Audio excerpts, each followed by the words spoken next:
especializado en conflicto armado, la propiedad de la tierra, la construcción de la paz y la docencia.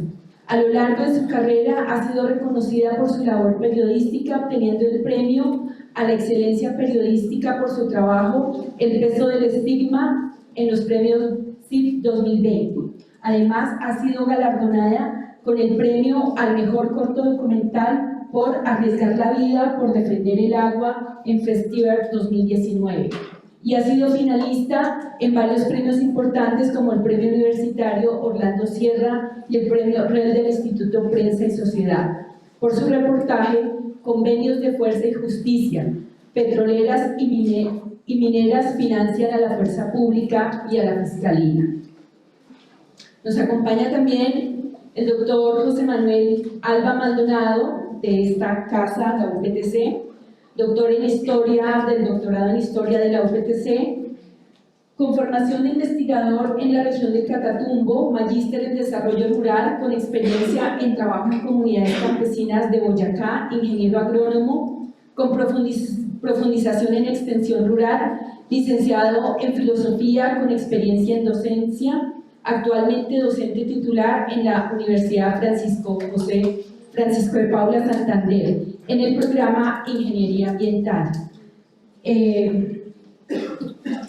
Realiza trabajos de extensión con comunidades campesinas, indígenas, reincorporados y asociaciones productivas desde el Consultorio Socioambiental y Agropecuario del Nororiente colombiano. Jefe de la Unidad de Educación Abierta y a Distancia, docente también en la Maestría en Desarrollo Rural de esta universidad. Bienvenidos, profesores. Decirles que el tema sí que está a la orden del día, que quizás este año comenzamos con fuerza con estos tópicos, sí sobre la violencia, sí sobre el Catatumbo, sí sobre los victimarios, pero principalmente con eje en las víctimas. El viernes pasado asistíamos a unos primeros invitados, el doctor Iván Orozco y la profesora Margarita Garrido, y ya se ponía allí el lugar a través de observar los sentimientos que pueden generar, por ejemplo, en un proceso como el de Ocaña, en esta primera audiencia de juicio por falsos positivos, se ponía sobre la mesa la vergüenza que pueden sufrir los victimarios como un paso para el arrepentimiento. Y eso depende del lugar de los otros, y estos otros no son los otros solamente sus familiares, sino los otros sociedad civil, los otros colombianos. Entonces, bienvenidos profesores, el auditorio es de ustedes y a continuación cada uno 30 minutos, más o menos 35, y a continuación la intervención del público. Entonces, profesora Pilar Fuentes y profesor José Manuel Alba. Creo que aquí me escuchan, no, toca con este.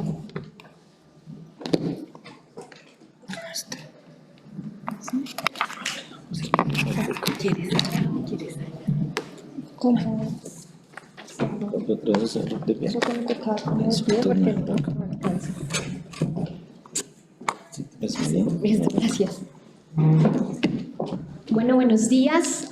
Muchísimas gracias a la universidad por la invitación. Es un gusto y antes que nada quisiera como empezar mi exposición hablando desde mi lugar de enunciación, que más que como docente es como periodista, como, bueno, yo vengo de un medio de comunicación independiente que ha cubierto el conflicto desde hace 10 años que empezamos a sistematizar las masacres cuando todavía ni siquiera estaba el Observatorio del Centro Nacional de Memoria Histórica. Fuimos ese piloto de empezar a entender la dimensión paramilitar en el país con esta modalidad de control territorial, control de la población, y en la medida que fuimos haciendo este mapeo, que después se unió al Centro Nacional de Memoria Histórica con el maestro Andrés Suárez, que ya después se volvió en el Observatorio de Memoria y Conflicto, nos permitió ver una fórmula que nosotros llamamos desde Rutas del Conflicto, junto con la Universidad del Rosario, que nos ha apoyado en varias de estas investigaciones, en lo que nosotros denominamos como la fórmula para el despojo. Y ahí yo quisiera empezar un poco una cuña aquí antes, y es, nosotros hicimos, nos está proyectando.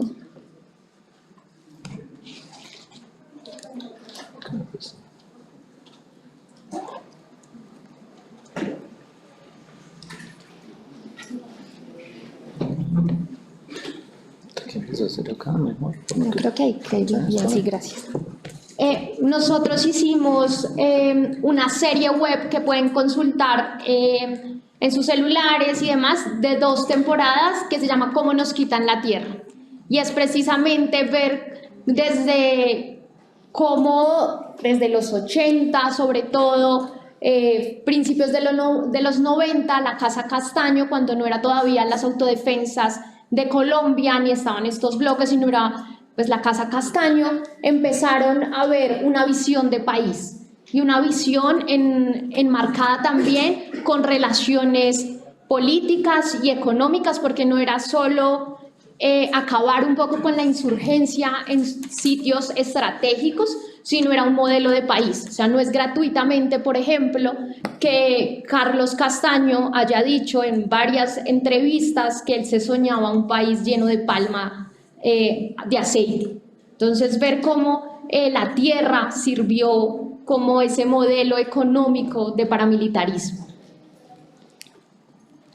Y este mapa lo que muestra es, y ya vamos a llegar al Catatumbo, pero ahí habían 2 consejos comunitarios, Curvarado y Jiguamiandó, en el Urabá, y ahí para nosotros empieza esta génesis de la fórmula del despojo. ¿Por qué? Porque la Casa Castaño en el 97 se hace lo que es conocido y que está también ante la justicia, Operación Orión y Septiembre Negro, donde hacen el vaciamiento del territorio.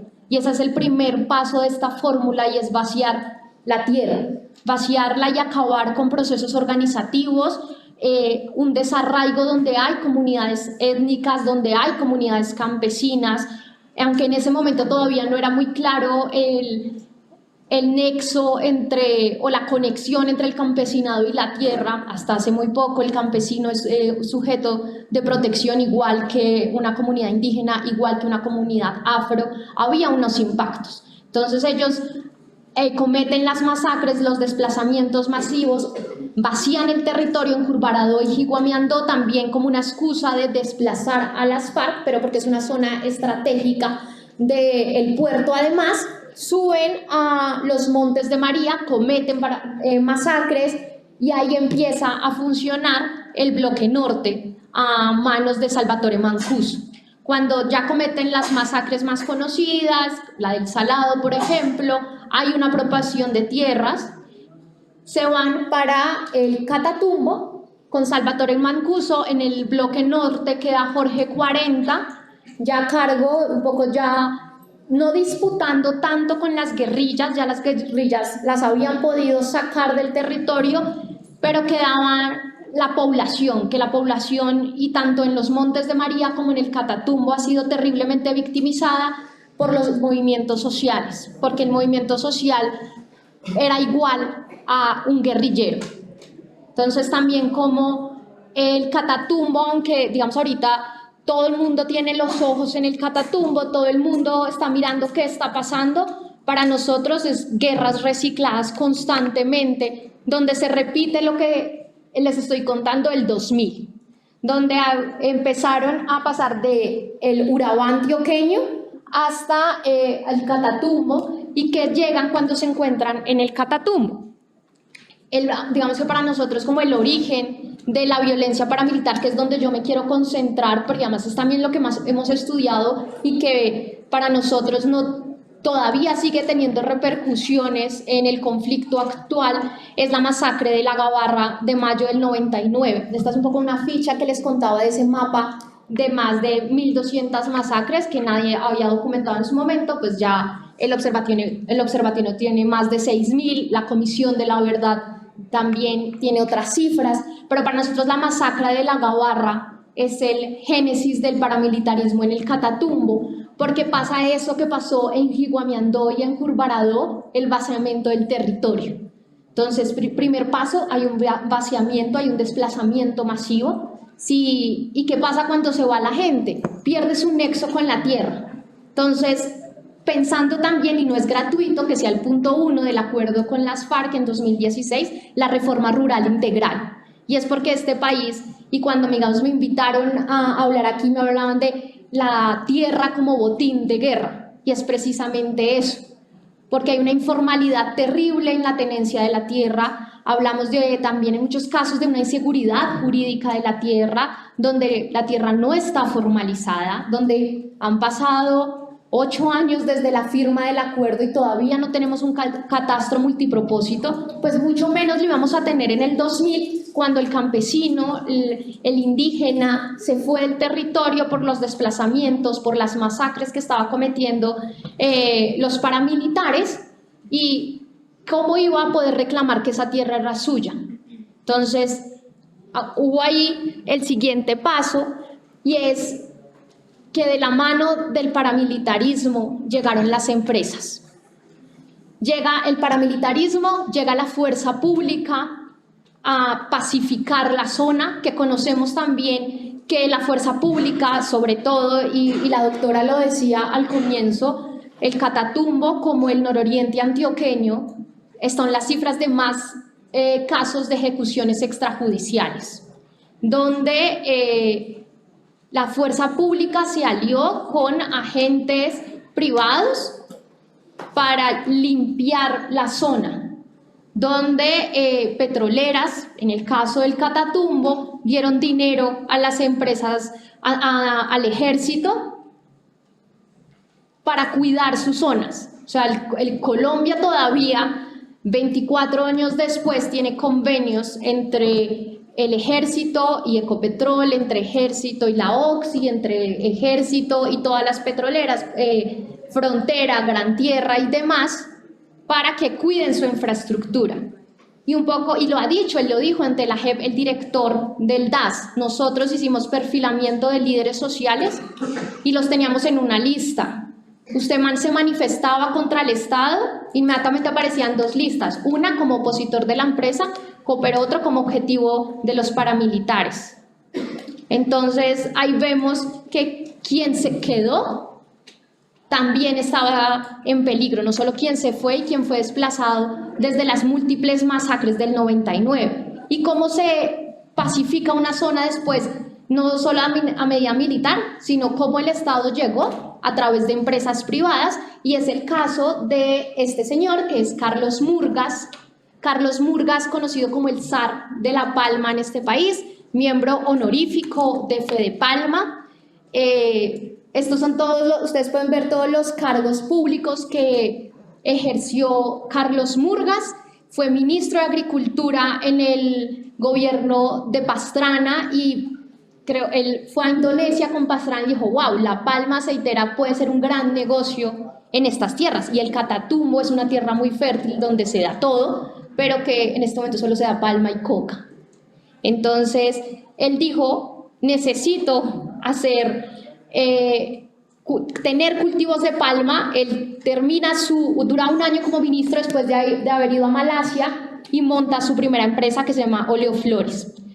Lo mismo que pasó en el Catatumbo estaba pasando en los Montes de María con Carlos Murgas, especialmente en María la Baja, donde después de las masacres la gente intentó retornar cuando ya los paramilitares habían ganado la guerra, entre comillas, un poco con las insurgencias, con las guerrillas. Entonces les proponen 2 modalidades de negocio. Una es, usted, el INCORA, el INCODER, le da una tierra, pero usted cómo se fue, porque X motivo era el desplazamiento forzado, pero había cooptación también de funcionarios públicos del INCORA en su momento. Entonces usted no va a tener cómo pagarme la tierra, porque pues usted no cultiva, usted no tiene cómo.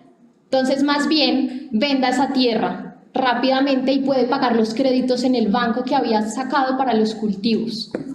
Entonces muchos campesinos tuvieron que vender a precios irrisorios a 2 millones de pesos la hectárea en el Catatumbo, donde es, les repito, una tierra muy fértil, a diferencia, digamos, de los llanos orientales, donde una unidad agrícola son 1000 hectáreas, por ejemplo, para que sea productivo. Entonces, 2 millones no es nada por hectárea. O también la modalidad fue, el INCORA en muchos casos lo que hizo fue quitarles la propiedad con documentos fraudulentos. Todo eso, digamos, está aprobado ante el Centro Nacional de Memoria Histórica, ante los distintos juzgados de tierras. O la otra, que es el gran cabezazo de Carlos Murgas, son las alianzas productivas estratégicas. ¿Y qué es eso? Entonces usted, campesino, se devuelve a su tierra. Yo le garantizo seguridad porque tengo a la fuerza pública que no va a permitir que la guerrilla venga. Entonces usted, empresario, le dice, devuélvase a su tierra, la tierra es suya, en papel, pero yo le pongo en la maquinaria, yo le doy la semilla, yo le doy todo lo técnico, pero usted, campesino, puede venderme exclusivamente a mí, Oleoflores, el corozo. Entonces, ¿qué pasa? Que no hay soberanía alimentaria. Y vuelve y pasa que en zonas del Alto Catatumbo solo hay palma. Entonces, ¿qué vemos nosotros? Uno, una descampanización del Catatumbo. Vemos un área que, digamos, a diferencia de otros territorios del país por su extenso área geográfica, no se puede encasillar, digamos, como lo que pasa un poco en los Montes de María, que aquí fue el único modelo que existió, sino en el Catatumbo hay una división de paramilitares. Nosotros, porque bueno, Salvatore Mancuso, la Casa Castaño, lo mueve al Catatumbo para cooptar la coca que estaba produciendo la guerrilla. Entonces, ustedes allá en la alta montaña siembren coca y nosotros en la parte plana del Catatumbo sembramos palma. No nos tocamos negocios, ustedes nos cuidan. Para la gente que molesta un poco, que no quiere venderme la tierra o que no quiere sembrar corozo, y se van configurando dinámicas que cuando se desmoviliza entre 2004 y 2006 los 3 bloques de las AUC, pues ¿para dónde coge la gente? La empresa y Carlos Murgas lo dijo en múltiples entrevistas. El Estado, la empresa Oleoflores fue el Estado en el Catatumbo. El empresariado llegó. Y eso es algo evidente que creo que no tenemos discusión, que el Estado ha hecho una ausencia estratégica del Catatumbo, porque la única forma en que ha llegado ha sido de manera militar y en gran medida para estigmatizar a la población. Y aquí yo también quiero hacer un paréntesis, más bien que un paréntesis, un asterisco, y decir que no es desconocimiento ni se puede omitir que muchas familias campesinas, tanto en los Montes de María como en el Catatumbo, han sobrevivido gracias a los cultivos de palma, han podido tener mejor calidad de vida, han podido sobrevivir a círculos de pobreza, sí, pero el problema es verlo a niveles macro, donde lo único que uno puede sembrar es palma. Y una palma que 40, 50 años de cultivar, lo que va a encontrar es lo que pasó en Curvarado y Jiguamiandó, es cementerios de palma donde no crece nada, donde la tierra fértil del Catatumbo se va a convertir en nada porque no se puede después cultivar el pancoger, el agua también, porque al lado de la tierra están los otros recursos naturales, donde la palma necesita mucha agua para que sea rentable. Por ejemplo, en María la Baja, el distrito de riego es cooptado por la empresa. El presidente del distrito de riego no es el presidente de la Junta de Acción Comunal, no es el líder de la comunidad, es Carlos Murgas Dávila, el hijo. En el Catatumbo pues están los 2 grandes afluentes de agua, pero el agua va a empezar a escasear.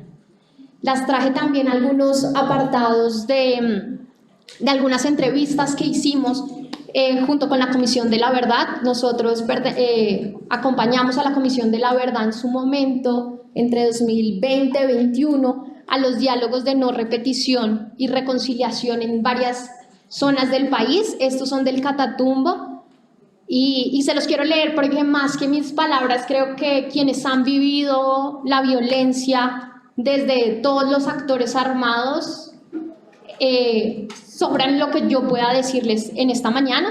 Entonces quiero leerles algunas de estas frases. Aquí se compraron extensiones, hubo gente que compró una sola persona, extensiones de tierra para el cultivo de palma. Aquí hay una vereda donde solamente quedó una familia, de resto la compró una sola persona para sembrar la palma. Para mí eso es uno de los objetivos que tuvo esto, porque hubo la incursión paramilitar y aquí la tierra se desvalorizó completamente.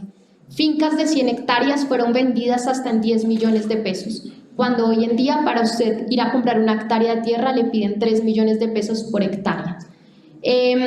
Esto, como les decía, son apartados. Este es un especial que tenemos que se llama Los Acuatenientes y es como en Colombia se habla y la 160 del 94 habla que está prohibido la acumulación de tierras de origen baldío, que sabemos que eso no se ha aplicado mucho, especialmente en los llanos orientales. Grandes empresas de monocultivos han acumulado tierras, el Gini, en Colombia es terrible, es como si dividiéramos la tierra en 10 pedazos y una sola persona se comiera 9 pedazos de esa torta. Así estamos en concentración de la tierra y el Catatumbo es también la muestra de ese botón de la concentración de la tierra para la palma o para la coca. La presencia del Estado en cuestiones básicas ha sido muy débil. Por el contrario, la presencia militar es muy fuerte, pero la gente no siente que están para defenderlos. Más bien, creen que está orientada a la defensa de ciertos intereses económicos nacionales o transnacionales. Eso lo dijo el comisionado Saúl Franco, quien era como el encargado de toda la parte de la Comisión de la Verdad de los impactos del conflicto. Aquí era lo que un poco les decía, ustedes van al Catatumbo y seguramente el profesor va a hablar de eso y es al lado de la base militar hay cultivos de coca. Entonces uno vuelve y dice es una ausencia estratégica donde no es gratuito y hay que repensarse porque el lunes en el Consejo de Ministros Petro vuelve a estrategias que hizo Santos antes de la firma del acuerdo. O sea, ¿de qué nos sirvió un acuerdo de paz? ¿De qué nos sirvió los programas como el PENIS? ¿De qué nos sirvió esos pasos que habíamos avanzado donde uno vuelve a escuchar a la gente del Catatumbo y es una frustración constante de no hay tierra, quien tiene tierra está obligado a cultivar una de las dos cosas y el Estado llega a señalarte o el actor armado llega a señalarte y lo que estamos viendo, y yo me siento no solo en el Catatumbo y seguramente podemos conversar alrededor de eso, otra vez en los 2000. O sea, pasaron 24 años, actores armados se desmovilizaron, ¿dónde está el Estado? Es más bien la pregunta,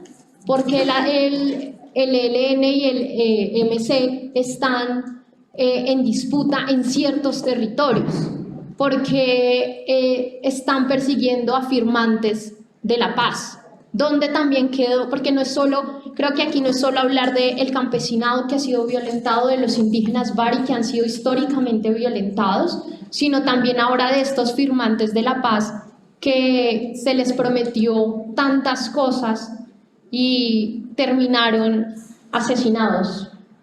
Dentro de nuestros productores, también, esto es una frase que era un poco lo que les decía, ese asterisco de no decir el palmicultor es aliado del paramilitarismo. Aquí hay que también tener cuidado, así como de los movimientos sociales no son el brazo político del ELN, como una colega lo dijo en radio, sino hay de todo y hay que tener cuidado también como nuestras palabras son vehículos de violencia y que nuestras palabras pueden acabar con la vida de la gente.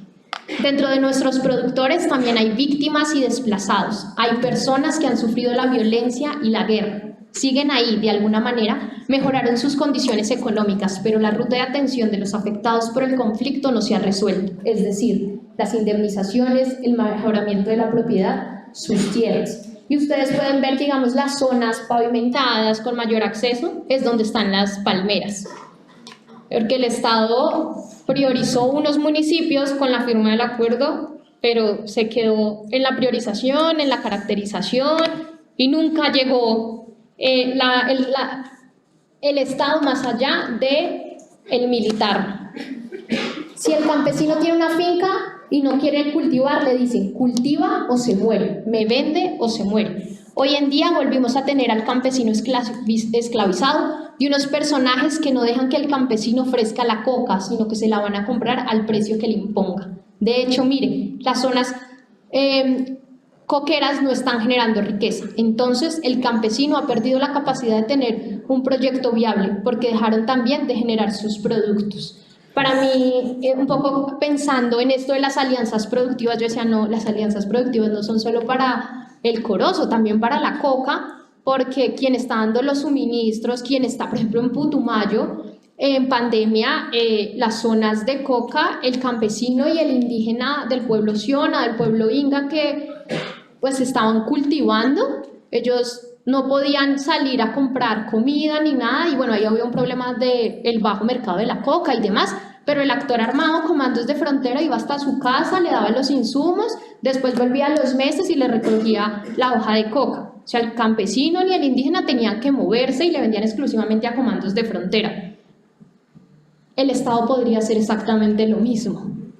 O sea, así como llega el actor armado con todo el implemento para sembrar coca, puede hacerlo el Estado con otros programas. Porque fallaron muchos de esos proyectos productivos de cacao, de maíz, de yuca, en otras zonas de piscicultura, porque se quedaron en, me sale muy costoso sacar cacao del Catatumbo o del Cauca, porque no hay vías, me sale mucho más costoso, mientras que la coca es mucho más rentable en este momento que se reactivó un poco el precio y además el actor armado viene hasta mi casa y me lo recoge. No tengo que pasar trochas y trochas y trochas. Por eso también a veces es tan llamativo el cultivo de la palma, porque tengo la asistencia constante de la empresa. En el Catatumbo nosotros no tenemos vías, lo que nosotros producimos nos lo comemos aquí mismo porque no tenemos a dónde llevar las cosechas para vender. Por ejemplo, tenemos 3 hectáreas de limón y el limón todo en el suelo porque no hay quien lo compre. Y yo creo que el Catatumbo tiene también una fortaleza y es los movimientos sociales que han resistido. ASCAMCAT, por ejemplo, ha sido una organización que está siempre muy dispuesta un poco a recibir a la prensa, a mostrar ese lado amable de resistencia del campesino, también ha sido ese puente de interlocución muchas veces con la institucionalidad, oigan, primero no nos estigmaticen y segundo a exigir los derechos sobre la tierra, sobre educación, sobre salud, que si no existieran estos movimientos, y no son movimientos que nacieron ahora tras la firma del acuerdo, o sea, no es gratuito el paro del nororiente, entonces donde murieron muchos campesinos, pero eso muestra la fortaleza de los movimientos sociales en el Catatumbo. Pero al mismo tiempo hay una desilusión y hay desesperanza, no solo en el Catatumbo, sino en varias zonas del país, de por qué firmamos un acuerdo de paz y estamos peor. Hoy la gente no sueña, no aspira, porque el trabajo de nosotros no vale. No se puede comercializar, no tenemos aspiraciones. Esto ha hecho que el territorio caiga en corrupción. Decirles que sigamos, que no nos dejemos, que no desfallezcamos. Yo sé que esto está duro y se va a poner más duro y más apretado, pero que tenemos que tener la fuerza por nuestros hijos, por nuestra familia y seguir cultivando la yuquita. Estas 2 frases son de las últimas entrevistas, ya no desde los diálogos de la Comisión de la Verdad, sino de la crisis del Catatumbo en este momento, que un poco también es un llamado y me parece muy valioso estos espacios, que no se vuelva un paisaje más y una noticia más en los medios de comunicación, donde es noticia 2, 3 días. Vimos en enero el éxodo de muchas familias migrando a Ocaña, también la situación de los migrantes venezolanos que están en medio de esta disputa, y un poco es un lugar común y un cliché decir que es una crónica de una muerte anunciada, sí, pero pues ya teníamos el antecedente de Arauca y del sur del Bolívar, donde esta misma situación se repitió. Y hace un año en Puerto Asís, Putumayo, donde, y aquí yo creo que es lo diferente a los 2000, que les decía, y es que los grupos armados ya tienen una visión binacional.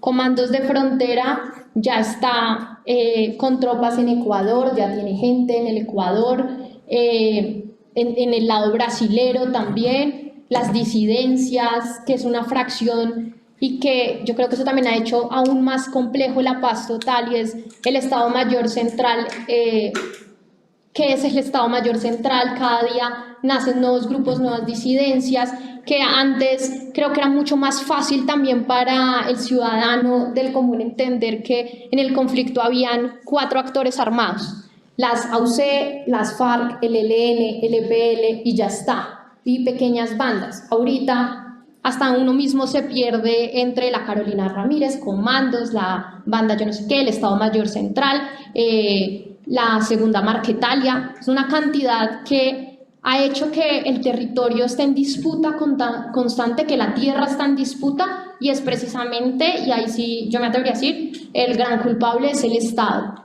porque zonas donde las FARC tenía el control de la población, tenía el control del territorio, quedaron a merced y al mejor postor del grupo armado, porque el Estado no supo llegar.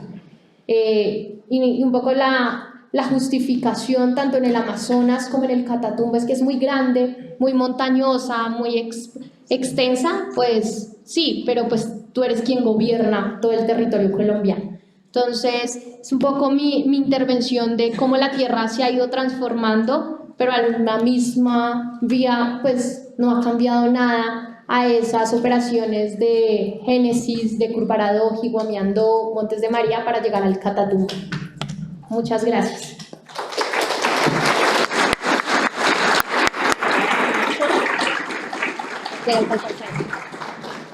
Profesora Pilar Puentes, gracias por su agudeza, su claridad, por las hipótesis que sugiere para el conflicto, de las que sin duda se entrará en diálogo tanto con nuestro segundo expositor como con el público. Nos quedan muchas de ellas, y una de esas: estamos en un retroceso frente al conflicto, y para comprender hoy este conflicto desde otra óptica, pero sin duda con puntos de encuentros similares, el profesor José Manuel Alba, con el título Catatumbo, siglo XXI, guerra, paz y narcotráfico. A continuación, su intervención. Bueno, muy buenos días para todos y todas. Agradecerle al Banco de la República, a la maestría en Historia, a los profesores también del doctorado en Historia por la invitación. Siempre es muy grato volver a la casa de estudio. Yo soy netamente uptcista. También saludo también a mis profesores de Ingeniería Agronómica que nos acompañan. Entonces, pues nada, muy grato estar acá en la casa de estudio. Volver siempre es grato. Lo que vamos a hacer, lo que yo voy a hacer es más o menos hablar como de todo lo que ha pasado en el siglo XXI. Les pido disculpas porque es que venía de viaje y siempre el cambio de altura es complejo. Entonces, vamos a caminar lo que va al siglo XXI en el Catatumbo con unos puntos cardinales que yo creo que nos sirven para periodizar qué ha pasado en todos estos 25 años, cuáles han sido los fenómenos, para entender el último fenómeno en el que estamos, que es la guerra entre el ELN y la FARC. Pero entendiendo todos los antecedentes. Ya, digamos, la compañera panelista pues hizo un excelente análisis de lo que fue, digamos, los 2000, sobre todo con la entrada del paramilitarismo, que fue la época más trágica del Catatumbo. Pero de la mano de esto, para los que ya han estado en algunas conferencias mías, yo siempre combino un poco lo académico con la literatura, y se combina un poco para entender que esas cifras, esas estadísticas tienen voz y tienen sufrimiento y tienen dolor, y de esa manera pues también canalizamos un poco los sentimientos con las reflexiones académicas. Bueno, esto es el Catatumbo. Son alrededor de 11 municipios, estamos ubicados en la frontera nororiental de Colombia. Digamos que somos una subregión del norte de Santander. Si ustedes ven ahí, pues es la mitad del norte de Santander. Es una región, digamos que tiene una importancia geoestratégica, toda la serranía del Perijá, una frontera porosa con Venezuela, cercanía al río Magdalena, ¿cierto? Está dentro del Parque Nacional Natural Motilón-Barí, también está dentro de la zona de reserva forestal por ley segunda del 59, entonces es una zona muy estratégica, muy rica en minerales, muy rica en toda la parte agroforestal, muy rica a nivel de ríos, ¿sí? Pero también, digamos, esa misma riqueza, pues como en otras regiones del país, la ha condenado, digamos, a todo lo que ha sufrido a lo largo del siglo XX y siglo XXI. Hoy por hoy, pues el Catatumbo es la segunda región con más cultivos de coca en Colombia, 43.000 hectáreas más o menos, y aquí vemos una cifra, digamos, donde la producción de coca en la región del Catatumbo ha aumentado desde 2005 al 2023. ¿Qué está pasando entonces ahí? Pues básicamente el análisis que hemos hecho nosotros desde la academia, y acá que está el compañero Camilo, que es experto en Foucault, es que ahí hay unos vectores de fuerza, ¿cierto?, dentro de la región del Catatumbo, y en donde la coca, digamos, ha preponderado, y todo en el Catatumbo, digamos, desde este vector de fuerza ha generado un poder, y todo ha girado en torno a ese poder. Entonces la cultura campesina se ha traquetizado, hay un abandono estatal también, digamos, como excusa de esos cultivos ilícitos. El conflicto armado ha girado en torno a la coca. Entonces nosotros lo que hemos, una hipótesis que hemos lanzado desde el consultorio que nosotros estamos, es que el Catatumbo sea coca-centrizado. Esto es de un corregimiento, se llama San Juancito. Nosotros antes íbamos allá, ya este año solo hemos podido bajar una vez. En San Juancito se robaron la adolescencia, la violencia y la coca arrebataron la pubertad y la rebeldía propia de esa partecita de la vida. En San Juancito las niñas y los niños pasan de jugar con carros y muñecas a conducir motos y cambiar pañales. La prostitución roba la inocencia del primer beso y de los cortejos amorosos. Roba los nervios de estar por primera vez con un hombre o una mujer. La cultura traqueta ha sexualizado la atmósfera. En San Juancito, las niñas esperan que sus novios salgan de los prostíbulos o de las casas de sus otras novias. Los hombres le celebran los 15 años a sus mujeres niñas. En San Juancito, una niña vendió su virginidad a un traqueto por un televisor para su casa. Bueno, estos relatos son parte, digamos, de un libro que se está construyendo, son como mini relatos de las experiencias que hemos tenido yendo al territorio y escuchando también a la gente, que lo importante acá es la voz de las víctimas. Bueno, el auge paramilitar ya un poco lo tocó la compañera panelista, entran en 1999, no me voy a detener mucho en esto. Las cifras son pues escalofriantes, más de 12.000 asesinados y más de 100.000 desplazados, ¿sí? Y pues aquí están las cifras, digamos, por ejemplo, a nivel nacional, donde a nivel nacional en el 2002 la tasa de homicidios era de 66, para el caso de Norte de Santander era 135, pero para el caso del Catatumbo eran 236. Entonces nosotros estábamos digamos, en una carnicería en el Catatumbo, producto de esa incursión paramilitar. Paramilitarismo. En la Feria de las Tierras del Catatumbo, en el corregimiento del Campo 2, el terror paramilitar impuso un mercado de tierra teñido de sangre. ¿Me vende usted o le compro a la viuda? Era la advertencia en el mejor de los casos. En otros simplemente se firmaba una carta de compraventa con el fusil como testigo, o se ocupaba la tierra del campesino desplazado. En el peor de los casos, se lavaba la sangre y se sacaban los cuerpos sin vida fuera de las fincas, entregando la tierra a compradores palmicultores de buena fe.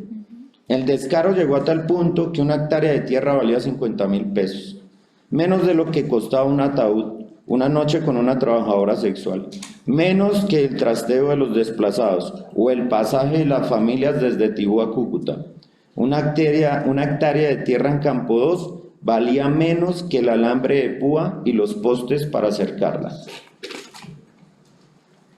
Y pues un poco, que esto ya lo había tocado la compañera, pero hubo un caso escalofriante que fue lo que ocurrió en el corregimiento de Villarrosario, en el sector de Juanfrío, ¿no? Que son los hornos crematorios. Hubo tal cantidad de muertos en el Catatumbo que lo que se hizo aquí fue una cosa escalofriante, que fue desaparecer los cuerpos en unos hornos crematorios que eran unas ladrilleras.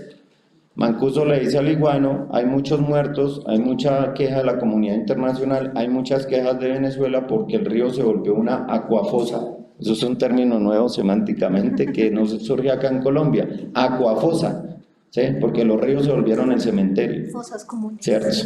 Entonces, la orden fue desaparecer todo. En el corregimiento de Villarrosario, que está en la frontera de Venezuela, en el municipio de San Antonio del Táchira, cerca al municipio de San Antonio del Táchira. Es una región agrícola que prosperó en su momento gracias a la caña de azúcar, con trapiches y molinos para hacer panela. Sin embargo, cuando llegaron los paramilitares, los trapiches estaban abandonados y los utilizaron como hornos crematorios. Mancuso y el Iguano le dieron la orden a alias Hernán de desaparecer los cuerpos debido a la cantidad de muertos que reportaban las organizaciones defensoras de derechos humanos. Los cuerpos eran consumidos en el calor de las llamas que antes derretían el jugo de caña de azúcar para convertirlo en panela. Hoy, cientos de desaparecidos y mares de lágrimas de madres y viudas retumban en Juanfrío, buscando 20 años después, como dicen una de ellas, así sea un cabello o un pedacito de piel. Después vendría la desmovilización del bloque Catatumbo en el 2005, un reacomodamiento militar en la zona, y hay una entrada del ejército, y esta entrada del ejército, contrario a lo que muchos pensaban, pues ocasionó una nueva oleada de guerra. Allí es donde se gestan los movimientos sociales, principalmente el CISCA y ASCAMCAT. Después nacería el movimiento MSP, por la Constituyente Popular, ¿sí? Y digamos una reorganización de los resguardos indígenas Motilombal y Catalaura. Los campesinos retornan a la región, pero hay operaciones muy fuertes en el Catatumbo, operaciones como la operación Fortaleza, ¿sí? Y la operación Holocausto. Y esto ligado, digamos, a todo lo que era la fumigación de cultivos ilícitos. Y de aquí vienen los falsos positivos, donde se consideran que 120 personas hasta ahora pues fueron asesinadas a manos del Estado. Y un dato curioso, fueron 120 jóvenes asesinados con unas estrategias macabras, y es que en primera instancia empezaron a matar campesinos de la región del Catatumbo, pero la gente los empezó a reconocer y empezaron a existir las denuncias. Entonces los militares dijeron: no, lo que toca es traer gente de afuera que no las conozcan. Y lo primero que hacían era traer jóvenes de Aguachica, Bucaramanga y principalmente de Soacha, y lo primero que hacían era quitarle las cédulas para que nadie los reconociera. Fueron 120 personas que hasta ahora se saben. Y un dato es que la FARC, el bloque 33 de la FARC, más o menos desmoviliza en armas 350 personas. Eso quiere decir que estos manes estaban matando 120 supuestos guerrilleros, es decir, el 50% más o menos del frente de la FARC, cosa que nunca ocurrió.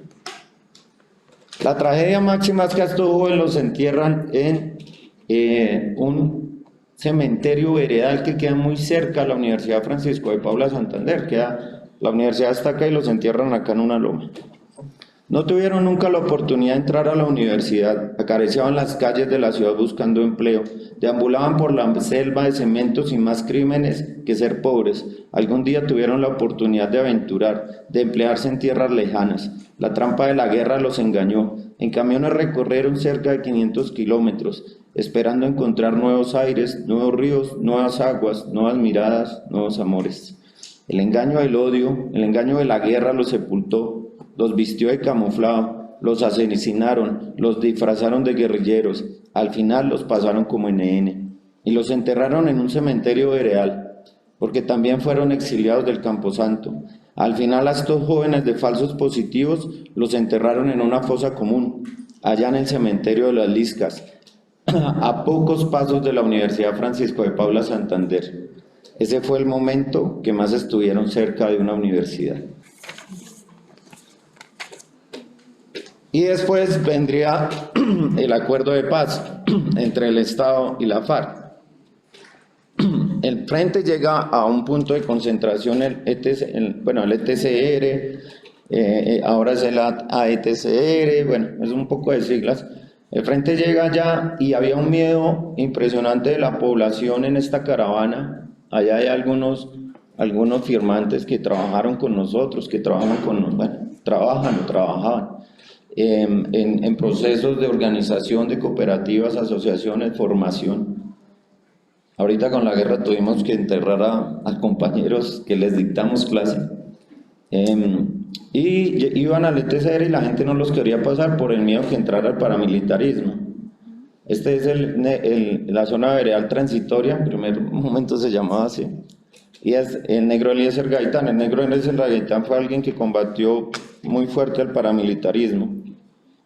Y pues básicamente ustedes que son 6 puntos de reforma integral, ya lo decía la anterior panelista, pues digamos que en esto no se avanzó mucho. No hay reforma rural integral, la participación política pues es precaria, no hay un fin del conflicto armado, el PENIS fue un fracaso en el Catatumbo, siguen habiendo más víctimas y no una implementación como tal.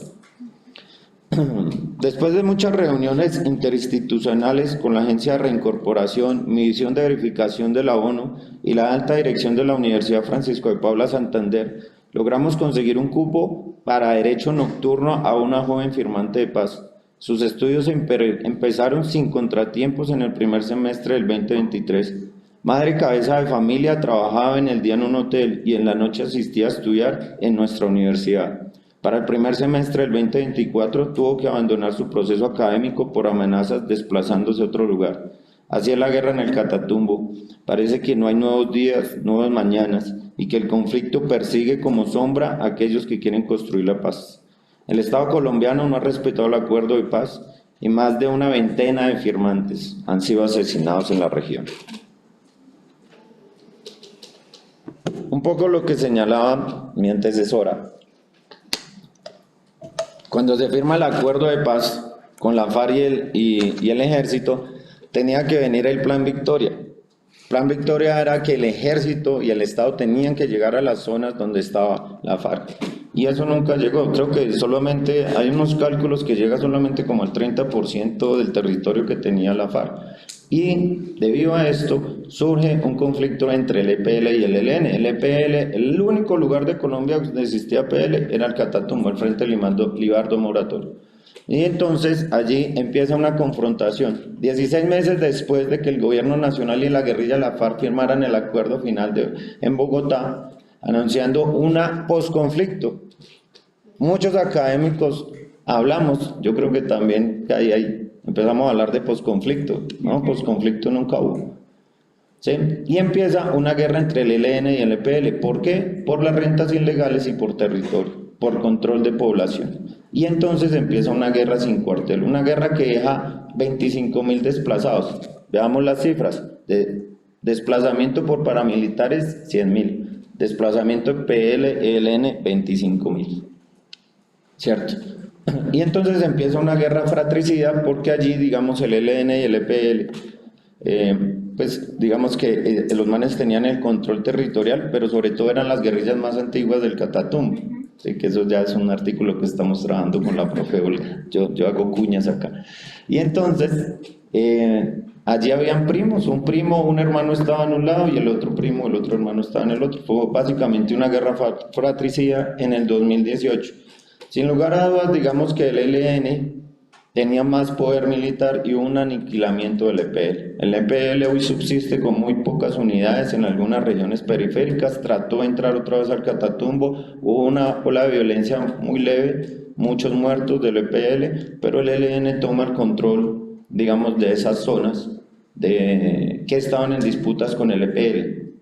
Toma el control y empieza a surgir un diálogo entre las disidencias del Frente 33 y el ELN. ¿Sí? E incluso el ELN manifiesta que el proceso de paz entre el gobierno y la FARC es un fraude y que ellos pues van a cobijar a las disidencias y cobijan a las disidencias con las que hoy están en guerra.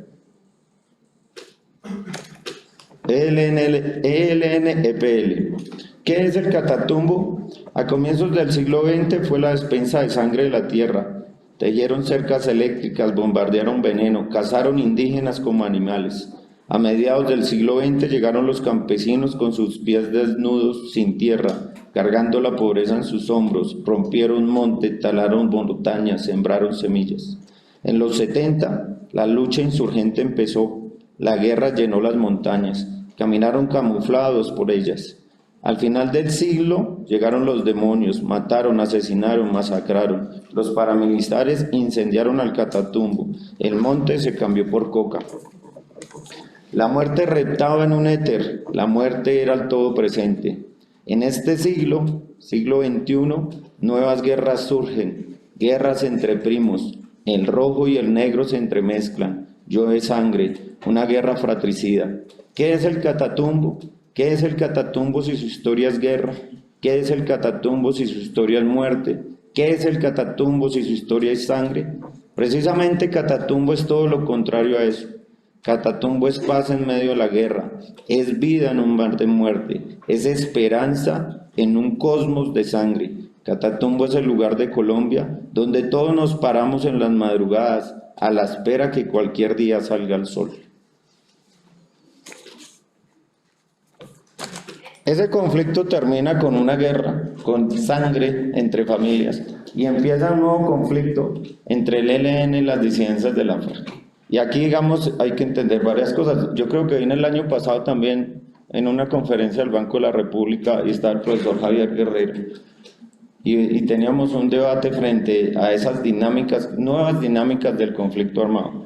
Si me preguntan a mí, desde el 16 de enero empieza una nueva dinámica del conflicto armado. Y esas nuevas dinámicas del conflicto armado es el fin de las insurgencias. Y es entrar en otros procesos armados en los territorios. Veníamos, ¿qué pasó? ¿Cómo inicia este conflicto? Veníamos de una crisis cocalera, ¿cierto? Una crisis cocalera donde nadie podía comprar coca. ¿Por qué? Por el fentanilo, por comercio, por el cambio de política de Petro, también eso influenció. Y allí hubo digamos, una recesión en el negocio de la coca, no solo en el Catatumbo, a nivel Colombia, ¿cierto?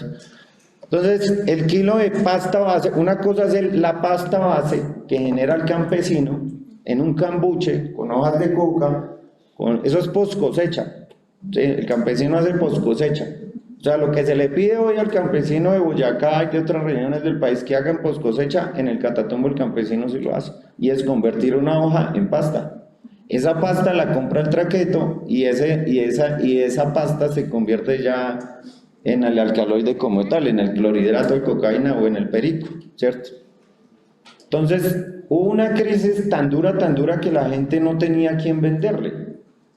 Y la coca pasó de 2.750.000 a incluso a ser pagada 1.500.000, ¿sí? La pasta base.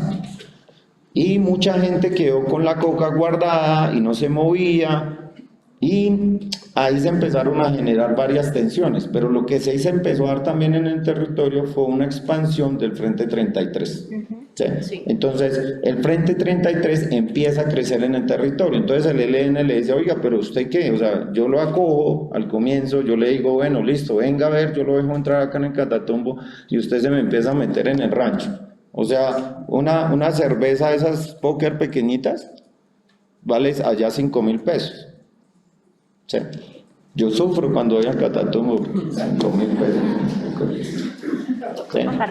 Entonces ahí, porque entonces hay que pagarles impuestos a unos, pero también hay que pagarle impuestos a otros. Entonces empiezan a dar muchas tensiones, porque los impuestos se empiezan a cobrar. A esta empresa la cobraba el ELN, pero entonces la FARC empezó también a cobrar. ¿Sí?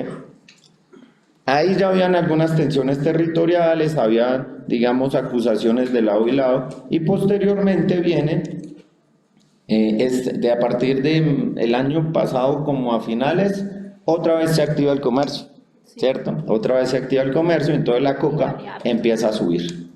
Y allí ya las tensiones empezaron a aumentar. En noviembre ya habían muchísimas alertas, nosotros teníamos alertas ya, entonces eso era una guerra cantada. y pues el gobierno no hizo nada. En noviembre para el conflicto porque dicen vamos a respetar diciembre, respetan diciembre y el 16 de enero, digamos, el ELN da el golpe de mano a la FARC y allí empieza el conflicto.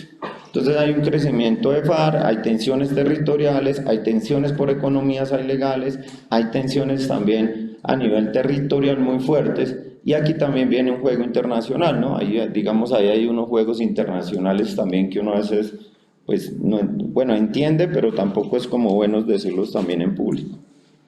Sí. Y pues ya las cifras como tal, pues es que este conflicto es peor que el paramilitarismo. ¿Por qué? Porque el paramilitarismo entra en el 2000 y el paramilitarismo corre la frontera de la FARC y el ELN y el EPL. Acá la guerra explotó como una granada en el centro del Catatumbo. Aunque sea antes la gente podía salir y podía planificar su retiro. Aquí no. Aquí la guerra estalla dentro del territorio y mucha gente empieza a salir. ¿Sí? Muchos firmantes son asesinados, hay desplazamientos, hay confinamientos.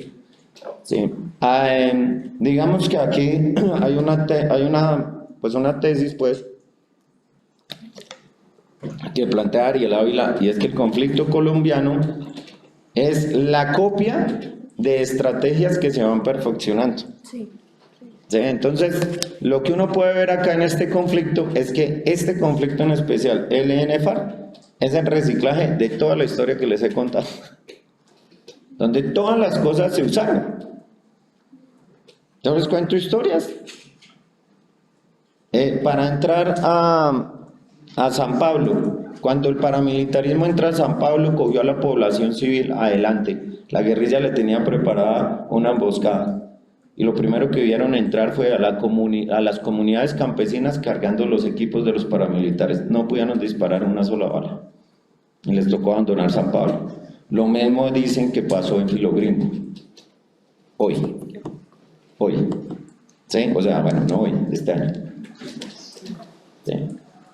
Asesinatos delante de las familias, cuerpos botados sin poder recogerlos, ¿sí? Confinamientos en las fincas, no pueden salir de fincas, o sea, son como grandes campos de concentración, la gente está confinada, ¿sí? Agresiones sexuales, algo que sería bien interesante estudiarlo, y es también, acá es un problema porque no tenemos, la legalidad de la tierra en el Catatumbo es del 20% tal vez, pero también ya hay expropiaciones de tierras, expropiaciones de casas.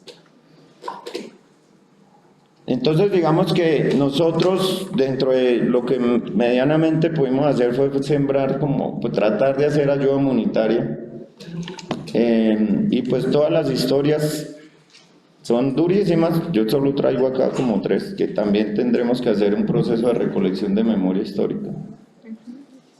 Está la invitación para la profe Olga también, que vamos a hacer esa investigación. Nosotros ayudamos a varias gente, sobre todo firmantes de paz que nosotros habíamos ayudado a construir las cooperativas, las asociaciones que tuvieron que desplazarse. Nos decía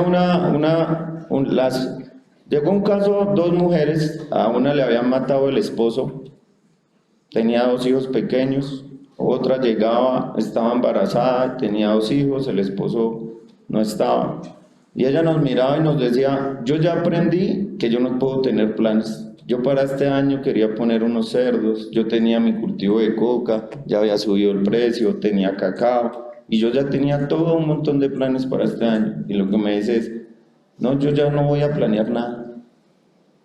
Eso es que a usted un conflicto armado le quite hasta la capacidad de pensar en un mañana, teniendo usted hijos. Nosotros, los pelados estaban encerrados en un hotel, porque aparte de todo esto, los firmantes no podían estar en el mismo lugar donde estaba el resto de gente por cuestiones de seguridad. Entonces nosotros tratábamos de llevar ayuda humanitaria y eran hoteles muy pequeños, pelados de 5 o 6 años corriendo de un lado para otro. Nosotros compramos como unos jugueticos, un hall, y se lo regalamos a un peladito. Y el pelado dice, El pelado coge el hall y no lo destapa. Y se lo lleva para la pieza. Y entonces yo le dije, pero ¿por qué no lo destapa? Pues para los que han trabajado con comunidades rurales saben que la pared de la casa en la comunidad rural es un museo. Está toda la historia, la primera comunión, ¿cierto? Los mejores cuadros, Y el pelado me dice, no, yo no lo voy a destapar, porque cuando yo vuelva a mi casa, voy a clavar una puntilla en la pared de mi casa y voy a colgar este muñeco. Otra historia. Porque es que esto no es de cifras, esto es de sentimientos y es de voces. Esto no es de discursos dentro de la pantalla de televisión con todos los ministros. Esto no es de eso, esto es de acciones reales. Ya nos dice, mi hija se levanta todos los días, me estoy quedando en la casa de un familiar. Todos los días mi esposa baña a mi hija de 3 años y todos los días la niña de 3 años le dice a la esposa del compañero, ya nos vamos, hoy sí nos vamos a ir para la finca. Pero también uno aprende una cosa, a mí me sorprendió, y que a la gente que estaba ahí no lloraban. Muchos no lloraban. Y yo tal vez quiero que una de las enseñanzas es eso. Acá no hay tiempo de llorar. Vemos la sangre tiñendo la tierra, pero no hay tiempo de llorar. Hay que correr, esconderse, sepultar a los muertos, amar a los seres queridos mientras viven, abrazarlos, pero jamás tiempo de llorar. Somos lo que somos, desplazados, ausentes, pero después lloramos. Hay que correr, escondernos, no somos nada, huir para sobrevivir. Las lágrimas nos delatan, dejan nuestro rastro en la tierra. Hoy no hay tiempo de llorar. Hoy hay que sobrevivir, hay que subsistir. No cojas mi vida en tus manos mientras corremos. No aprietes mi mano, después en tus brazos lloraré. Bueno, y ahora aquí como que ¿qué se espera, no? Bueno, pues estas son algunas cifras. Estas cifras oficiales es carreta, o sea, eso no. Acá yo he hablado con las personas que están en el territorio, calculan más de 500 muertos a hoy. Sí, que ni el gobierno quiere certificar. Sí. En firmantes de paz hay muchos firmantes que están confinados, hay otros asesinados, incluso tenemos relatos hasta de falsos positivos de firmantes, que los disfrazaron también de guerrilleros. Es el reciclaje, toda la historia de los conflictos se van reciclando y se van perfeccionando. En este momento hay una ruptura. Esto fue en el Tarra, en una caravana que estuvimos abrazando el Catatumbo y esta pancarta la pusieron ahí. El Catatumbo condenado a 100 años de soledad por el año o el día. Lo que hay acá, digamos, es que hay una ruptura. Y con las declaraciones irresponsables que se hacen. En el pasado Consejo de Ministros, pues es mayor. Ascamcada del Cisca de Asuncar ya sacaron una declaración. Incluso la del Cisca es muy bonita, porque le dice a él, nosotros estuvimos con usted. Nosotros caminamos con usted, para que usted venga a decir esto ahora. Por la certificación. Ya hay un reposicionamiento de la FARC. La FARC sí sufrió un muy duro golpe. Hubo tropas que movieron por todo lado y la FARC estaba en minoría. La FARC en este momento se reposicionó en la zona pues, que históricamente era de ellos, que es el Catatumbo Bajo, ¿cierto? La zona de Campo 2, Orú, Tibú, y desde ahí ya hay un reposicionamiento. Hay combates todos los días. Los BARI están confinados en sus resguardos en este momento también. En la frontera con Venezuela lo que sabemos es que hay muchos campamentos del ELN con muchos muertos y muchos heridos. Es una guerra muy muy dura, pero sí ya hay un reposicionamiento y pues digamos que esto es lo que se viene, que yo ya lo había dicho acá hace un año también, y es que el mapa que mostraba pues la anterior panelista es un poco se considera como un cinturón del Atlántico, que no sé muy bien el nombre, pero básicamente es tener control de toda la frontera norte de Colombia, desde el Golfo de Urabá pasando por Cesario Bolívar y llegando al Catatumbo. De esa manera tienen pues todo el control de norte de Colombia, que es el mismo proyecto al 2000 de las AUC. Pues las AGC, las Autodefensas Gaitanistas de Colombia, pues digamos que hoy por hoy tienen ese mismo proyecto, y sin duda alguna que esta guerra entre el ELN y la FARC obviamente los beneficia, porque había un muro de contención en el sur del Cesar, ¿cierto? Y en Bolívar, por la minería ilegal que hay allí, la minería de oro, y ese muro de contención pues ya no está.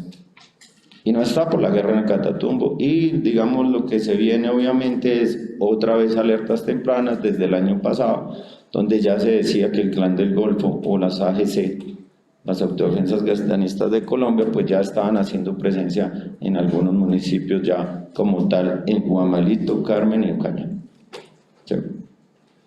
Y pues lo que viene, yo no sé, es algo como muy preocupante, pero digamos que siempre hay fuerza para pensar en un mañana mejor, sin ser ilusos, sino teniendo los pies sobre la tierra y lo que a uno lo mueve. De hecho, yo lo ponía en mi dedicatoria a la tesis doctoral. Yo que he aprendido en el Catatumbo el concepto realidad de la valentía y de la esperanza. La valentía y la esperanza no es solamente un concepto. Eso tiene que convertirse en realidad, y eso yo lo he aprendido en el Catatumbo. Del Catatumbo todos comen, rapan las sobras, se llevan las migajas, se arrastran el olor de la comida, se comen la carne, se llevan el agua, se roban la tierra, secuestran los animales, todos comen del Catatumbo. Acá el dinero viene y se va, no queda nada, no dejan nada, ni monedas dejan por el camino. Se llevan los ríos y dejan la sed, se llevan los alimentos y dejan el hambre, se van con el estómago lleno y dejan los costillares forrados. De acá se llevan la coca y dejan la sangre, se va la riqueza y dejan la pobreza, se llevan el oro y dejan la erosión, se van con la risa y nos dejan las lágrimas. Acá del Catatumbo todos comen, menos nosotros los que vivimos acá. Muchas gracias por esto.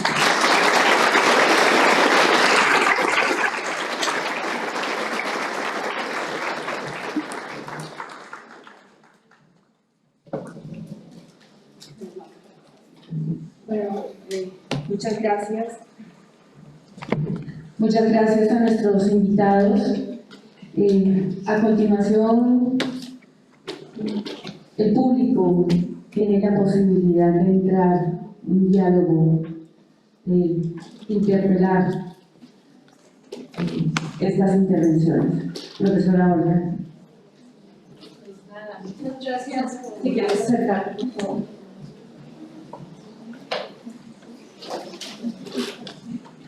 Muy buenos días a todas y todos. Muchísimas gracias por las intervenciones, muy brillantes las exposiciones y las ilustraciones que nos dan por el público bastante complejo. Mi pregunta para los dos: ¿qué hay hoy de los acuerdos de paz? ¿Y cuál es la esperanza que tienen los habitantes? Gracias. Completemos una rondita de completemos. Voy a...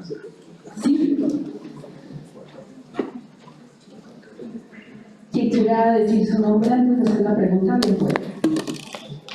Buenos días, mi nombre es Jonathan Fernández Moreno. Estudio licenciatura en sociales y la pregunta va para los dos.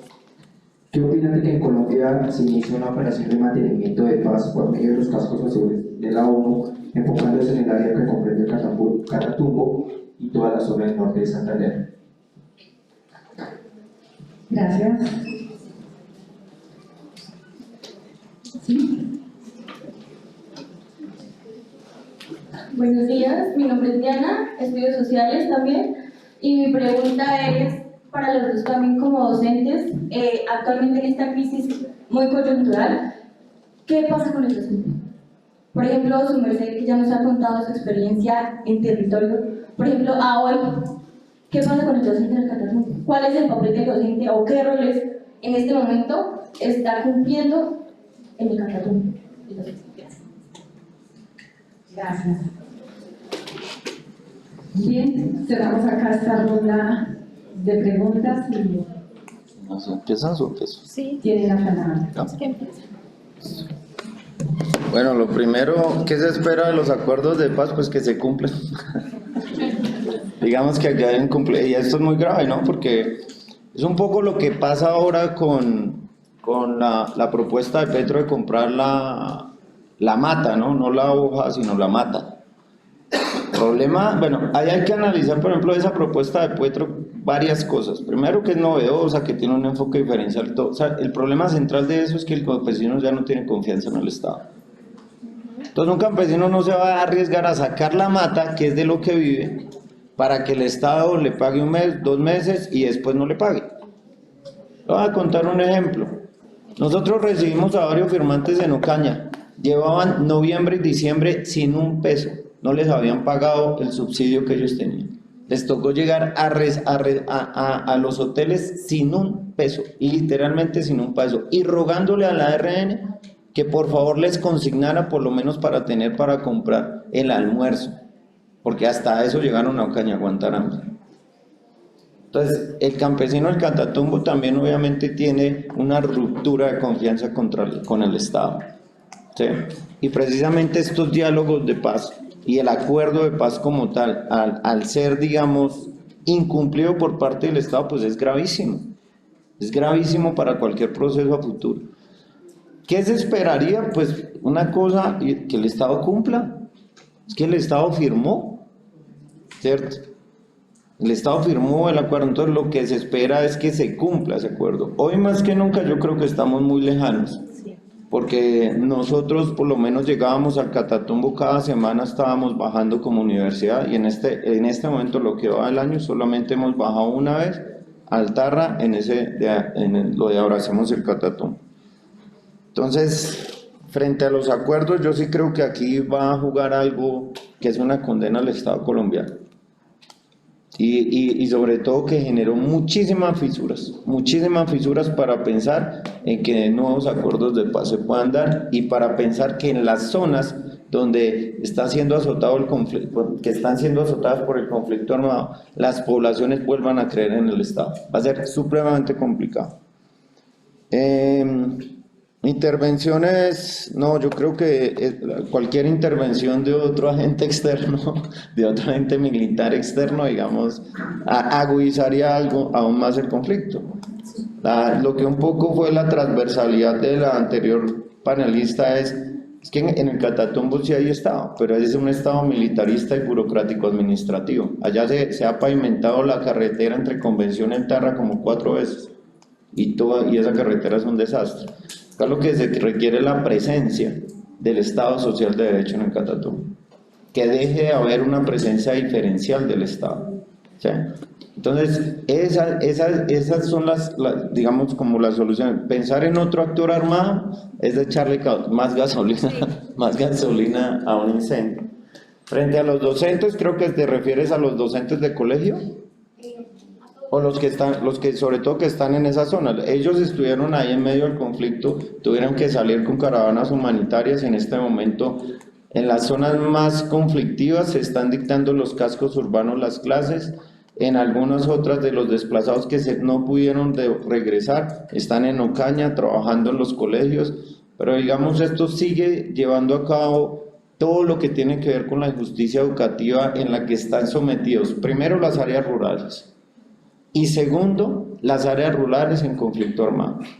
Eso, digamos, esto es el claro ejemplo de la injusticia educativa. Y es que un estudiante de una zona rural, y más si está en una zona rural armada, está en total desventaja a cualquier estudiante que esté en una zona urbana.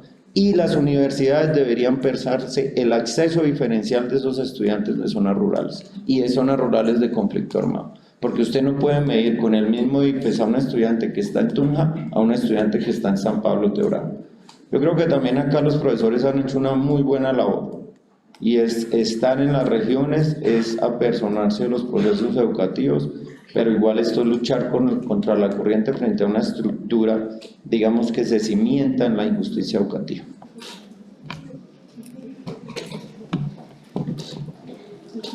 Bueno, igual me acojo a las palabras del profesor, que espera el Catatumbo, y yo creo que lo que no hay es esperanza por ese debilitamiento institucional, porque la gente del Catatumbo se siente traicionada. Le apostaron a la paz, erradicaron cultivos, se opusieron al actor armado en muchos casos, arriesgaron su vida para que el Estado los dejara solos nuevamente.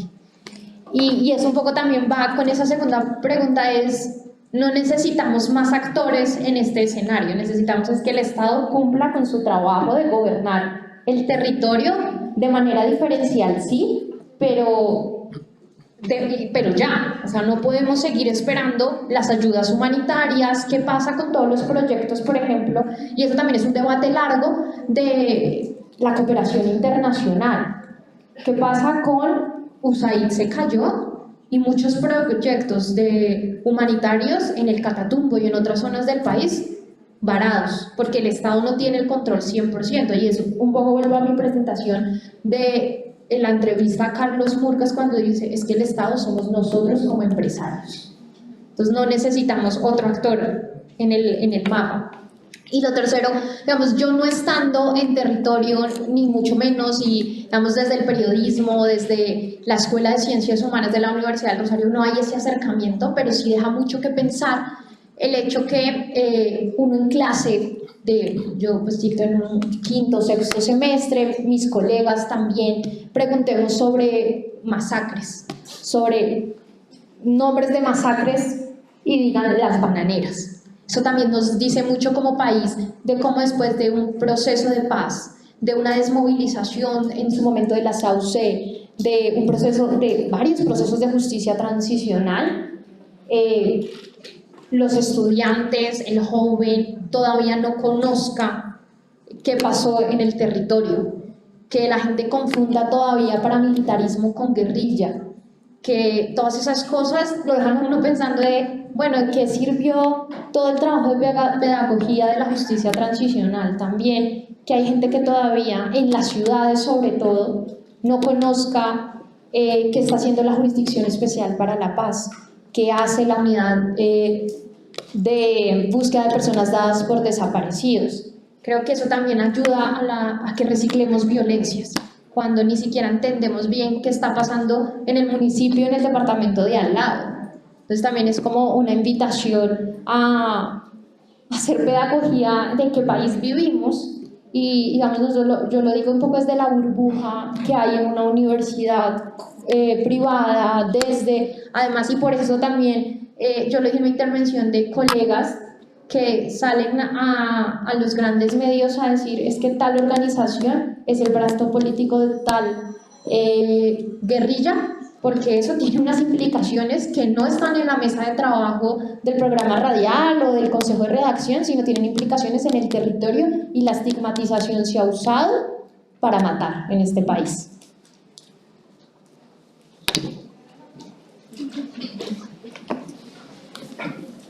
Profesores, muchas gracias por sus respuestas. Si hay nuevas preguntas del público. ¿Sí? ¿Edgar? También egresado de estos programas. Buenas tardes. Buenos días. Mi nombre es Eduardo Biencha. Como que después de este panorama que tal vez nos hace sentir bastante incertidumbre y un poco de desesperanza, ¿no? Y bajo sus estudios a profundidad y bajo sus perspectivas, ¿cuál sería la primera o la acción esencial que debería hacer el Estado para cumplirse como un Estado social de derecho en ese territorio? Es decir, si ustedes tuvieran el poder del Estado, ¿qué harían? Y la otra pregunta es, ¿qué hacemos nosotros? ¿Sí? ¿Qué podríamos hacer nosotros como ciudadanos, como colombianos, para de alguna manera dar un granito de arena para la solución de este conflicto, de estos conflictos, de este cúmulo de conflictos? Gracias por las preguntas. ¿Solo esa? No, ya. 2 preguntas.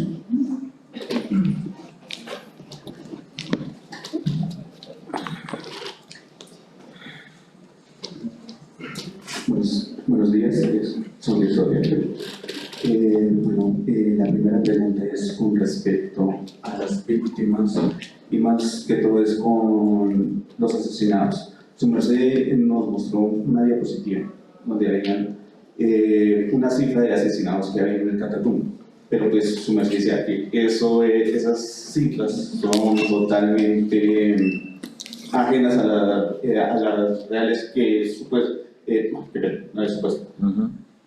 Esas cifras son... No responde, no. Sí, son subregistro. La realidad. Entonces, ¿quién está llevando en serio las cifras de víctimas en el caso? Esa es mi pregunta. Gracias. Un subregistro. Y última. ¿Cómo? Un subregistro. La Grandísimo. guerrilla no, la formación nos mataron 100 hombres. No. Estimaciones de Buenos días. organizaciones. Mi nombre es Sofía y soy estudiante de psicopedagogía.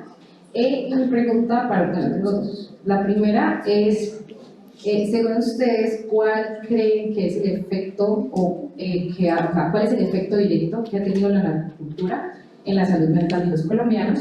Y mi segunda pregunta es, digamos ustedes, ¿qué textos nos recomiendan a nosotros los jóvenes para empezar con esta conciencia y pues en esta dinámica de no repetición? Gracias. Para que no queden entre Quintero una única. Buenos días a todos. Mi nombre es Henry Bautista, estudiante de Ciencias Sociales. Y mi pregunta, antes que nada, gracias a los ponentes por la presentación completa. Usted decía que el año pasado había sostenido como una charla con el profe Javier Guerrero, en donde habían hablado que se acercaba el fin de las insurgencias, que fue un tema que como que va ahí en el aire, no se desarrolló bien, pues yo quería escuchar de pronto un poco de por qué. Gracias. Bueno, gracias. Bueno, sí, yo empiezo. El primero es, si uno fuera al Estado, bueno, un gran trabajo y donde hay que pensar muchas cosas y a veces es un poco cómodo también estar de este lado, como dicen, el Estado no hace, pero cuando uno es Estado, ¿qué pasa? No, yo creo que lo primero en este momento es que el Estado llegue realmente de manera integral, o sea, donde está el Ministerio del Interior, la Dirección de Asuntos Indígenas atendiendo al pueblo bari. Hay que empezar a pensar en esa llegada institucional, olvidándose por completo un poco del área militar y con nuestro nuevo ministro de Defensa y demás, sino hay que apostarle a atender de manera diferenciada. Tengamos en cuenta que el 50% de la población del Catatumbo, más del 50% está registrada como víctima del conflicto en toda la unidad de víctimas. Empecemos por reparar, y a la hora de haber una reparación integral se atajan varias esferas de la vida de estas personas. Lo segundo es un poco lo de la narcocultura, y no solo se ve en lo del Catatumbo, sino qué pasa con los planes de vida cuando la única persona que tú tienes como modelo de poder y demás es el narco, es el actor armado. Pasa en el Putumayo, por ejemplo, que quien tiene el poder, y no solo en el Putumayo, en varias zonas del país, quien tiene el poder es quien tenga una moto, un celular y un arma. Entonces, pues ese es mi nivel de aspiración, se reduce a eso. Y ahí está donde está nuevamente el Estado con los colegios, donde está el arte y la cultura en comunidades donde eso es lo último que se piensa, porque hay cosas más urgentes como el hecho de sobrevivir a un conflicto. Y lo tercero, como qué lecturas uno le recomendaría a la gente, pues la Comisión de la Verdad hizo todo un transmedia, el Centro Nacional de Memoria tiene unas cajas de la memoria y todo, para poder entender y comprender el conflicto colombiano, que es muy difícil porque son muchos actores, es diferencial según el territorio, según las comunidades, y pues están las herramientas pedagógicas para hacerlo, pero es más bien preguntarse por qué no es de nuestro interés aprender de lo que ya tantos académicos, expertos, organizaciones de la sociedad civil han puesto sus esfuerzos en que comprendamos el territorio en el que vivimos. Bueno, varias preguntas. La primera acción, vea, yo siempre que nosotros vamos al territorio, uno ve que el conflicto armado en Colombia se alimenta de la sangre joven. Los jóvenes son los que, la sangre de los jóvenes son los que alimentan el conflicto armado. No es la de nosotros los viejos. ¿Sí?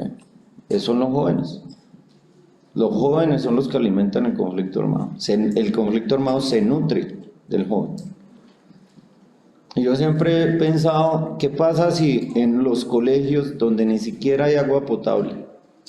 Es que yo tengo historias que nosotros vamos a un colegio y los pelados salen y tienen que caminar un montón para llegar a sus casas.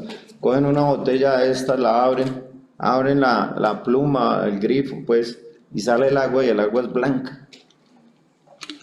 Yo le digo, ¿y para qué está llenando eso? No, para el camino, para tomármela.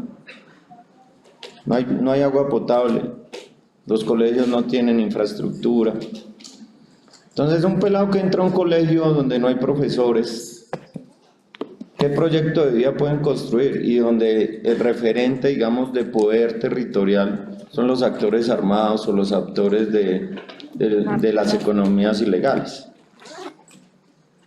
Pero ¿qué pasa si tenemos unos colegios con canchas con fútbol 5, con auditorios como este para transmitir, por ejemplo, cine, con buenas bibliotecas? ¿Cuál pelado se va a ir por la guerrilla? ¿Y cómo se haría la guerra sin la sangre joven? ¿Qué hacer como ciudadanos? Pues yo no sé, pues yo me imagino que aquí los de la mayoría votó por Petro. Pues lo mismo que se ha hecho cuando suben los gobiernos de derecha. Uno tiene la movilización social también es para exigir. El hecho de que sea un gobierno de izquierda o derecha no significa que nosotros estemos sumisos. ¿Sí? Las universidades públicas en este momento donde hay una crisis a nivel nacional, pues ¿qué están haciendo los movimientos estudiantiles? Están exigiéndole al Estado. O como es un gobierno de izquierda, entonces no somos críticos y más bien estamos también adoctrinados para no decir nada y no ser críticos, y deberíamos de ser más fuertes en la crítica hacia ese gobierno que cuando nosotros hablábamos, vean, nosotros trabajábamos en el Catatumbo cuando el precio de la coca les pagaban a 1.500.000, 1.300.000 y nosotros decíamos, es el momento para que entre el Estado, porque la gente ya no quiere sembrar coca porque vieron que están en un mercado que no es tan constante, pues que no brinda las condiciones, y el Estado nunca llegó, y ahorita que empieza esta guerra, entonces ahora sí hubo soluciones, y ¿por qué no antes si se hubiera evitado? Entonces la labor de los ciudadanos que no están allá metidos en el Catatumbo, que están acá en una zona de confort, porque yo también estuve acá, yo me eduqué acá, y yo cuando llego acá digo, esto es otro país. Ustedes viven en otro país, o vivimos en otro país. ¿Sí? Pues es llevar a cabo los procesos sociales y de movimiento estudiantil exigiéndole a este gobierno. Que no puede ser que este gobierno, porque sea izquierda, entonces acá no volvió a sonar los movimientos estudiantiles, por favor. Bueno, lo de las cifras. Lo de las cifras son, obviamente, digamos, el ELN no va a salir a decir, no, en la guerra con la FARC a nosotros nos han matado 150, 200 muertos, ni tampoco la FARC va a decir, no, perdimos casi todo el bloque del frente, casi todo el frente 33. Y muchos también, digamos, allá no llegó el CTI a hacer levantamientos. Las cifras oficiales a hoy están en 70 muertos. Pero a nosotros nos llegaban videos escalofriantes. Yo no sé por qué allá la gente en el Catatumbo se naturalizó tanto la muerte que todo es ven a muerto y póngale la cámara. Y a nosotros nos llegaban videos durísimos y uno decía, pues pucha, este es un subregistro terrible. ¿Y cómo uno tiene esos subregistros? Escuchando a la gente que sí está en los territorios. escuchando a la gente que está allá y que sí está viviendo la guerra a diario. Entonces acá hay unas cifras oficiales, pero acá hay subregistros y la prueba de esto es lo que está pasando con los falsos positivos, que a medida que hablan y hablan y hablan más, van subiendo, lo de la escombrera, por ejemplo. Sí. ¿Sí? Entonces mientras más se hace esa investigación, ese subregistro, ¿cierto? Empieza a acercarse más a ese registro oficial, por lo menos. Lo de la narcocultura y el texto, bueno, frente a lo de la narcocultura, sí acá hay una experta que es Joana Albarracín, que ha trabajado mucho ese tema, que es profesora de filosofía, pero es un poco lo que ya decía la panelista, y que hemos analizado. Voy a hablar frente al Catatumbo, ¿sí? Porque digamos no soy experto tampoco en ese tema, pero ¿qué pasó en el Catatumbo? Un poco el postulado que yo decía, y era que había un cocacentrismo en el Catatumbo. El cultivo de la coca llega al Catatumbo en 1985, ¿sí? Y desde ahí se vuelve el cultivo de sobrevivencia del campesino. El campesino del Catatumbo no se enriquece con la coca, sobrevive gracias a la coca. De cada kilo puesto en Estados Unidos, al campesino apenas le llega el 2% del valor de ese kilo. Entonces el campesino no se enriquece, pero sí ocurren varios fenómenos allí. Entonces, como esto es un poco también algo de marxismo, ¿no? La economía que mueve el Catatumbo, ¿sí? Las relaciones sociales que están económicas allí es una economía ligada a lo ilícito, ¿sí? Y esa economía pues obviamente genera unos valores, ¿cierto? Y unas estructuras sociales, ¿sí? Pero la estructura nace de esa economía ilegal. Entonces allí hay varios procesos. Uno, la cultura. Uno baja al Catatumbo y hay mucho corrido prohibido, ¿cierto? Se vuelve algo como muy común. Las insurgencias basaron su economía sobre todo en el procesamiento del alcaloide, ¿sí? Las relaciones económicas, sociales, las relaciones con el ambiente, por ejemplo.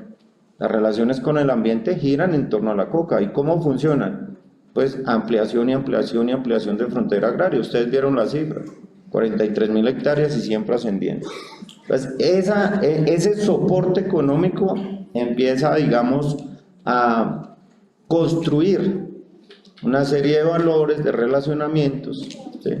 De imaginarios en la región. Y esto obviamente se da, pues es que es culpa del campesino. No, pues es que el campesino ve en la coca es algo para sobrevivir. El campesino no se enriquece, el campesino sobrevive. Bueno, el texto, pues yo creo que el más completo es del Centro Nacional de Memoria Histórica. Sí, ese texto es bien robusto, es una investigación muy grande que hacen con muchos testimonios y eso le puede servir como referente y desde ahí ya puedes empezar a buscar más. Hay otro texto que es el de Renan Vega también y hay otro texto que, esto sí es autocampaña, ahí está mi tesis doctoral. Y pues llegamos a la última pregunta que yo quería que no me la dijeran, pero es bastante complejo eso. Es muy buena pregunta, muy buena. Porque es que me meten dilemas acá de qué decir y qué no decir, pero vamos a manejar. A mí se dan una entrevista hace 2 días de la emisora Radio Nacional de Colombia, ¿sí? Las emisoras de La Paz, sobre la nueva política antidroga en el Catatumbo. Yo manifestaba, digamos, ahí algunas cosas que ya las dije acá, con otras, confianza, eso debe ser sostenible, ¿sí? Y cómo llevar a cabo eso en una región donde se ha exacerbado el conflicto armado, ¿sí? Se ha exacerbado por una guerra entre 2 insurgencias. Entonces vamos a entrar a hilar despacio ahí. Una insurgencia, para que sea una guerrilla o una insurgencia, tienen que tener acciones concretas. Control territorial, partido político, ¿cierto? Control territorial, partido político y acciones directas para la toma del Estado, del poder del Estado. La insurgencia nace es para tomarse el Estado, ¿cierto? Entonces esas son las 3 características que en teoría debería tener una insurgencia. La guerra en el Catatumbo no no cumple una, y es que esa acción no es para tomarse el Estado, esa acción es para tomarse un territorio en concreto, con unos intereses económicos. Entonces ahí uno empieza a decir, si lo viéramos desde un punto de vista, digamos, como el concepto como tal de lo que debería ser una insurgencia, ¿cierto?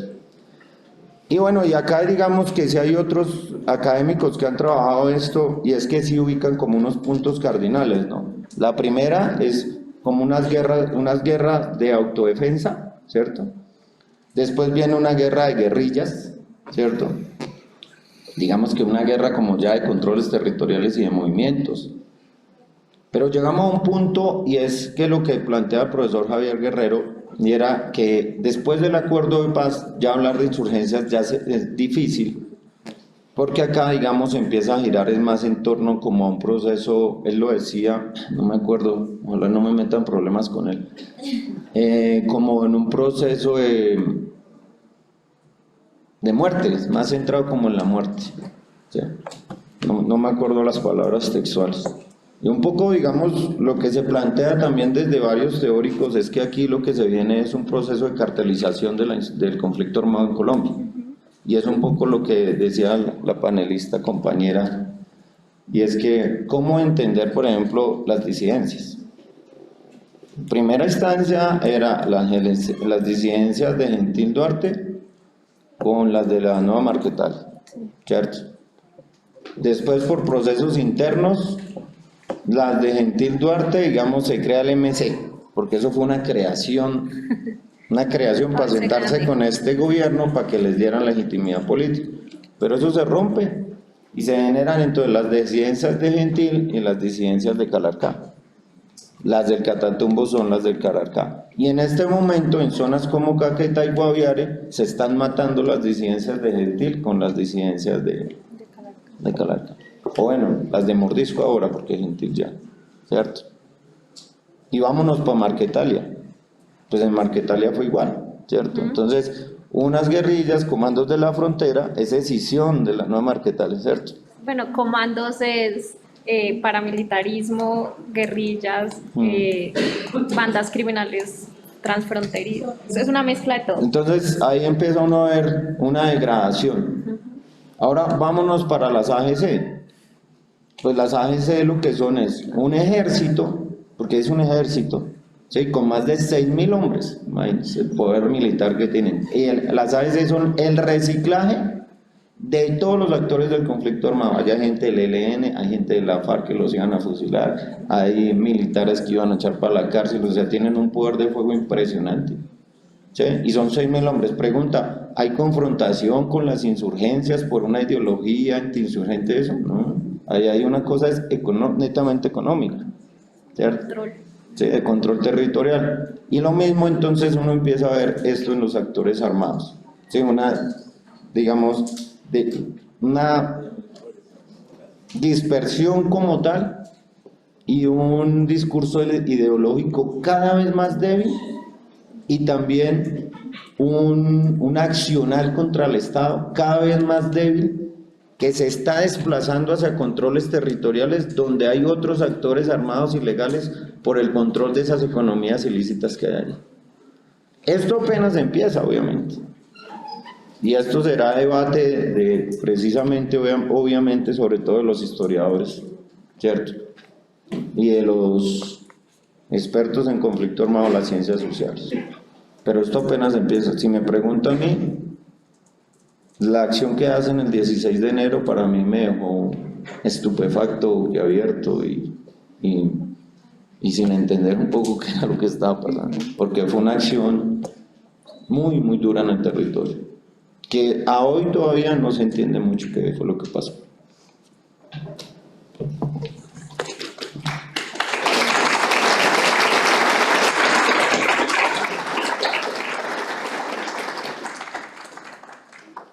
Bueno, gracias por las avenidas de análisis que quedan abiertas para todos, y sobre todo por algo también que quizás queda muy transversalmente en todas estas conferencias y discusiones, y es que si bien hay grandes factores, dijéramos, estructurales en el conflicto y que el Estado es el llamado principal a abordarlos, sin duda como ciudadanos, como población civil, formamos parte de esta época y de esos llamados que se hacen siempre, y es que existe una conciencia de época que nos convoca a nosotros, que permitimos o no permitimos, que somos indiferentes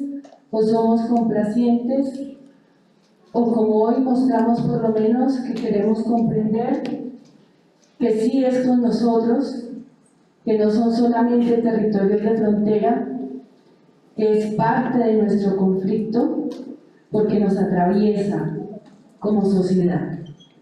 Gracias por la conciencia que tenemos que seguir generando, construyendo, porque el esfuerzo de la comisión, pero el esfuerzo permanente, reiterado en distintos capítulos de nuestra historia como colombianos, es que sí queremos construir una sociedad donde este tipo de atrocidades no se repitan. Y quizás esa esperanza y esa valentía que nos contaban en el territorio, también en estos espacios las encontremos para construir esas mejores sociedades que todos soñamos. Muchas gracias por su asistencia. Gracias.